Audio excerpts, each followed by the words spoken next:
Orang tua ini saya sarankan terutama sang ibu ya, lalu diikuti dengan ayah karena ibu lebih banyak interaksi di rumah dengan anak-anak.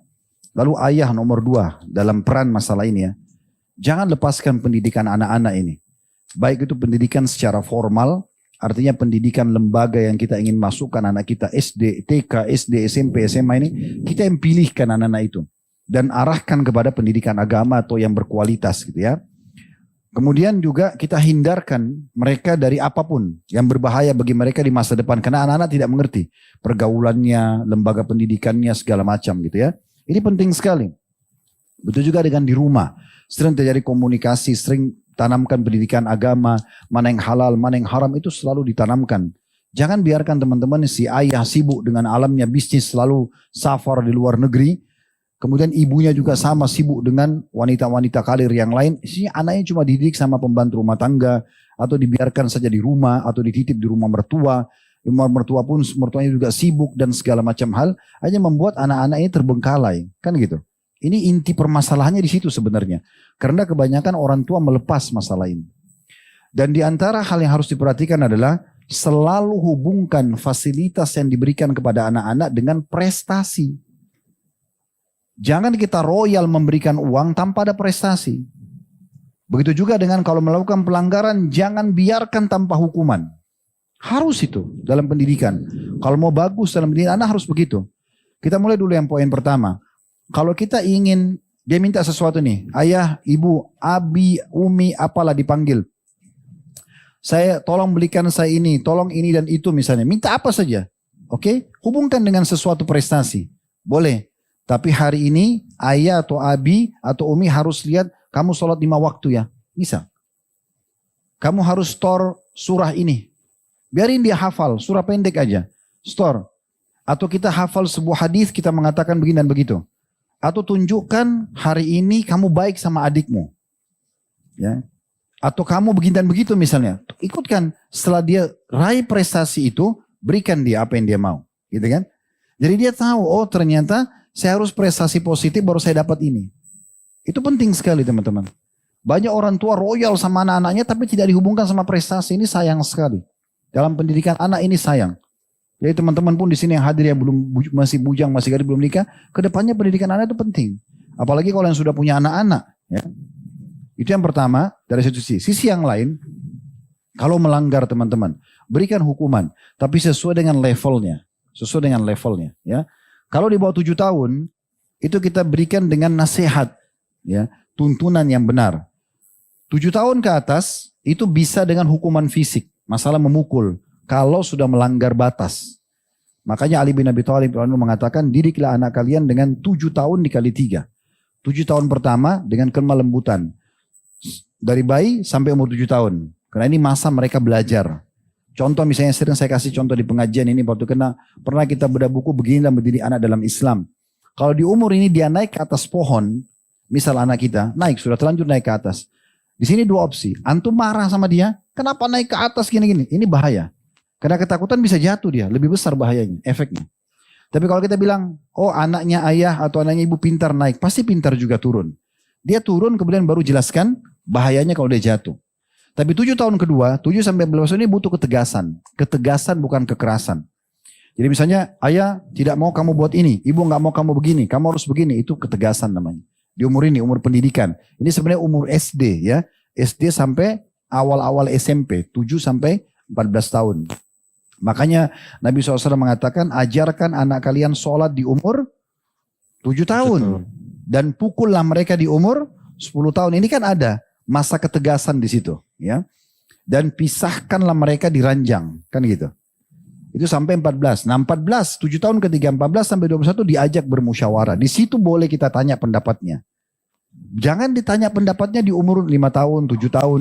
Nak mau makan apa? Nak sekolah di mana? Kamu mau pakai baju apa? Untuk apa? Untuk apa?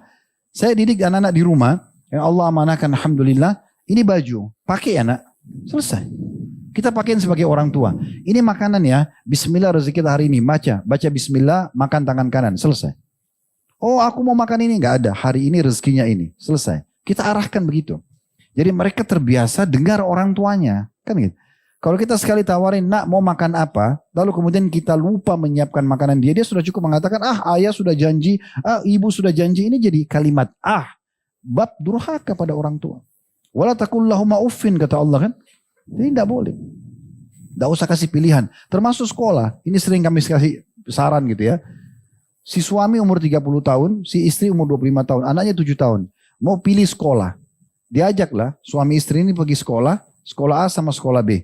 Kemudian dua-duanya bicara, lihat, perhatikan jarak, biaya, kurikulum, apalah semua berhubungan dengan sekolah-sekolah ini. Setelah mereka faham nih suami istri, ternyata yang paling bagus sekolah A. Uniknya nanya ke anak yang 7 tahun, nak kamu pilih yang mana? Suami istri pilih sekolah A karena mereka tahu biaya, jarak, segala. Lalu si anak karena lihat dinding tembok warna hijau, dia suka hijau, yang B aja. Yang 30 sama 25 tahun ikut yang 7 tahun. Ini benar gak sih? Akhirnya harus jarak jauh, biaya. Hanya karena dengar, ini anak gak ngerti. Biasakan terdidik bakti sama orang tua mulai dari ketaatan itu.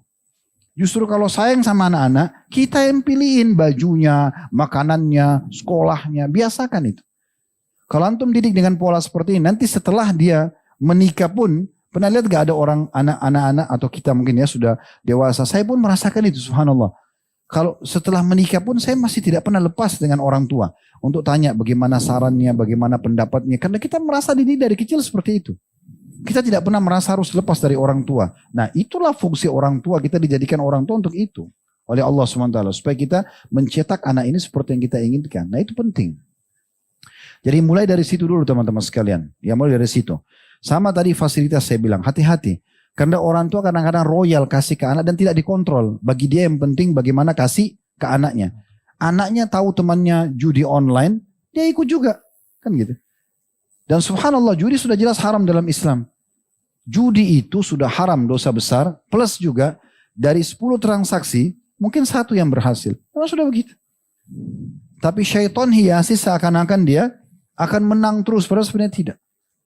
Ya, kita berharap tentunya ini pemerintah turun tangan juga dalam masalah dan serius dalam masalah ini ya. Itu judi-judi online itu harusnya ditutup. Harusnya gitu kan. Karena memang merusak negara, merusak generasi masyarakat. Tidak ada manfaatnya. Mau dinamakan hiburan juga banyak sekali hiburan yang bisa mendatangkan ilmu pengetahuan, edukasi kan gitu.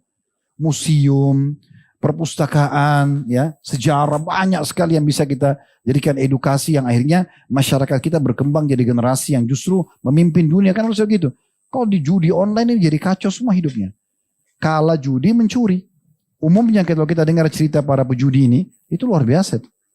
Dia habis kalah, dia harus jual barang ini, dia harus begitu, dia harus sampai cerai sama istrinya, memaksa orang tuanya mencuri. Banyak sekali kesalahan yang lainnya. Ini berbahaya sekali.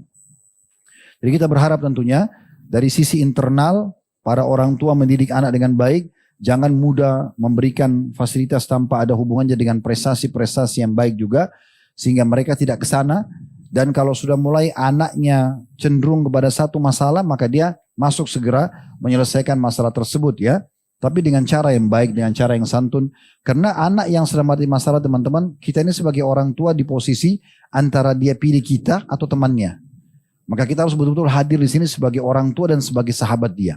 Ngobrol dengan baik, dengan santun, berikan dia jalan keluar, maka insya Allah dia akan bisa menerima masalah itu. Allahu a'lam. Dari sisi lain, eksternalnya adalah bagaimana pemerintah lebih tegas dengan masalah ini demi untuk perkembangan dan kebaikan generasi